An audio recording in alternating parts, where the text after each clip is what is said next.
আমি সেই মেয়ে।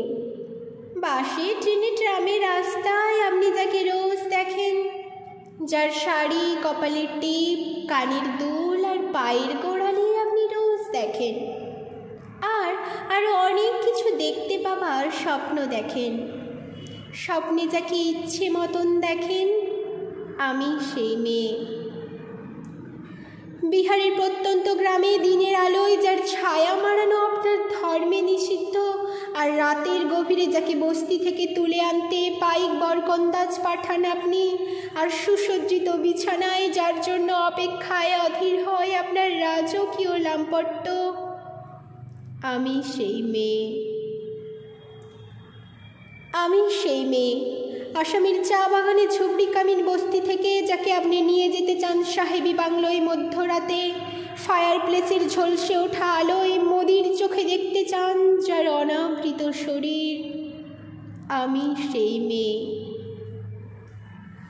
রাজস্থানের শুকনো উঠোন থেকে পিপাসার জল আনতে যাকে আপনি পাঠিয়ে দেন 10 মাইল দূরে সরকারি ইদারায়, আর 20 মাইল হেঁটে ক্লান্ত বিধ্বস্ত যে রমণী ঘোড়াকাখি ঘরে ফিরলেই যাকে বসিয়ে দেন চুলার আগুনের সামনে আপনার রুটি বানাতে, আমি সেই মেয়ে।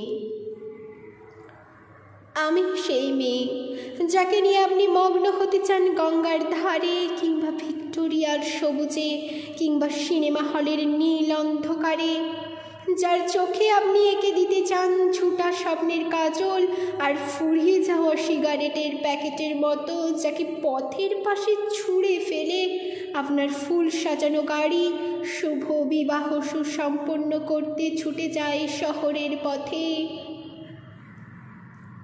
কোণে দেখা আলোর গোধূলিতে একা দাঁড়িয়ে থাকা, আমি সেই মেয়ে। আমি সেই মেয়ে। এমনকি দেবতারাও যাকে ক্ষমা করেন না, অহংকার আর শক্তির দম্ভে যার গর্ভে রেখে যান কুমারীর অপমান, আর চোখের জলে কুন্তি হয়ে নদীর জলে বিসর্জন দিতে হয় কর্ণকে, আত্মজকে, আমি সেই মেয়ে। সংসারে অসময়ের আমি ভরসা। আমার ছাত্র পড়ানো টাকায় মায়ের ওষুধ কেনা হয়, আমার বাড়তি রোজগারে ভাইয়ের বই কেনা হয়।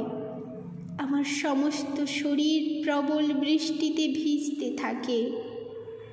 কালো আকাশ মাথায় নিয়ে আমি ছাতা হয়ে থাকি।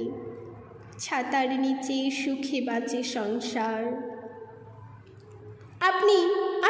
আপনারা আমার জন্য অনেক করেছেন। সাহিত্যে, কাব্যে, শাস্ত্রে, লোকাচারে আমাকে মা বলে পুজো করেছেন, প্রকৃতি বলে আদিক্ষেতা করেছেন, আর শহরগঞ্জের কানাগলিতে ঠোঁটে রং মাখিয়ে কুপি হাতে দাঁড় করিয়েও দিয়েছেন। হ্যাঁ, আমি সেই মেয়ে। একদিন হয়তো অন্য কোনো একদিন আমার সমস্ত মিথ্যে পোশাক ছুঁড়ে ফেলে দিয়ে আমি হয়ে উঠব সেই অসামান্যা। খোলা চুল মেঘের মতো থাকবে আমার খোলা পিঠ, দু চোখে জ্বলবে ভীষণ আগুন, কপাল ঠিকরে বেরোবে ভয়ঙ্কর তেজ ও রশ্মি, হাতে ঝলসে উঠবে সেই খড়গ, দুপায়ের নুপুরে বেজে উঠবে রণদুন্দুবি, নৃশংস অট্টহাসিতে ভরে উঠবে আকাশ। দেবতারাও আতঙ্কে স্তব্ধ হয়ে বলতে থাকবেন, মহামেঘ প্রভাং ঘোরাং মুক্তকেশিং চতুর্ভুজাং কালিকাং দক্ষিণাং মুন্ডমালা বিভূষিতাং। বিভৎস দাবানলের মতো আমি এগোতে থাকব, আর আমার এগিয়ে যাবার পথের দুপাশেই মুন্ডহীন অসংখ্য দেহ ছটফট করতে থাকবে। সভ্যতার দেহ, প্রগতির দেহ, উন্নতির দেহ, সমাজের দেহ। হয়তো আমি সেই মেয়ে, হয়তো বা